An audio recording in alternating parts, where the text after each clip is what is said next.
ठाणे हे आता महाराष्ट्रातील ड्रगचा मोठा अड्डा बनत चालला आहे असा आरोप खासदार संजय राऊत यांनी केला आहे. काल निवडणुकीच्या निमित्ताने एका पत्रकार परिषदेचं आयोजन करण्यात आलं होतं.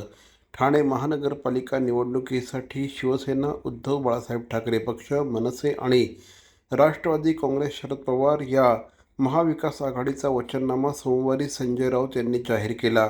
ठाणे हे पुण्याच्या तोडीचं सांस्कृतिक शहर म्हणून ओळखलं जात होतं. साहित्य, कला, क्रीडा, नाट्य यांची मोठी परंपरा शहराला लाभली आहे.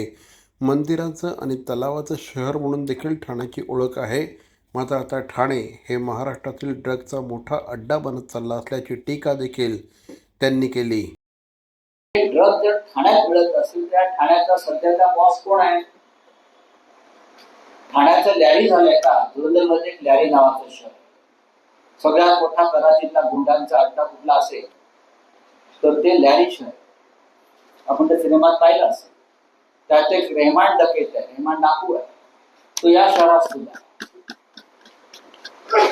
तिथे सुद्धा लॅरी शहरामध्ये ड्रगचा सगळ्यात मोठा व्यवहार आणि व्यापार चालत होता.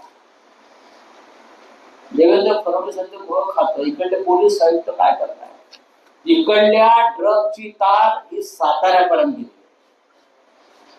महाराष्ट्रातला सगळ्यात मोठा ड्रगचा कारखाना, फॅक्टरी, मॅट्रेक्स, व्हाईट पावडर, ते कुठे सापडला कारखाना? तर साताऱ्यात सापडला. आणि या राज्याचे उपमुख्यमंत्र्यांच्या नातेवाईकांच्या दारात. तिथून ड्रग्स इथे येत आहे का? ज्या अर्थी हे ड्रग्स ठाण्यामध्ये मुबलक प्रमाणात मिळते, खुल्या मिळते, त्या अर्थी डेप्युटी सीएमच्या घरामध्ये कोणी ड्रग्स घेत आहे का? त्याचा तपास व्हायला पाहिजे ना. तर राज्याच्या उपमुख्यमंत्र्यांच्या दारात ड्रग्स विकलं जाते, समोरच्या पानटपरीवर, समोरच्या रस्त्यावर, संपूर्ण ठाणे शहरात. बाकी सर्व विषयावरती उपमुख्यमंत्री बोलतायत, त्यांचे आमदार बोलतायत. पण एक पिढी नासवणारी अंमली पदार्थ आणि नशेचा व्यापार जर तुमच्या शहरात चालला असेल तर त्या शहराची अवस्था काय आहे?